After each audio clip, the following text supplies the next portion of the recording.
اعوذ باللہ من الشیطان الرجیم پناہ مانگتا ہوں میں اللہ کی شیطان مردود سے۔ وقاتلوهم حتى لا تكون فتنة ويكون الدين كله لله فإن انتهوا فإن الله بما يعملون بصير۔ اور ان لوگوں سے لڑتے رہو یہاں تک کہ فتنہ یعنی کفر کا فساد باقی نہ رہے اور دین سب اللہ ہی کا ہو جائے، اور اگر وہ باز آ جائیں تو اللہ ان کے کاموں کو دیکھ رہا ہے۔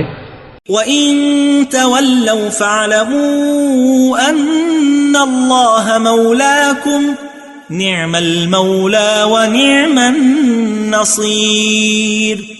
اور اگر روگردانی کریں تو جان رکھو کہ اللہ تمہارا حمایتی ہے اور وہ خوب حمایتی اور خوب مددگار ہے۔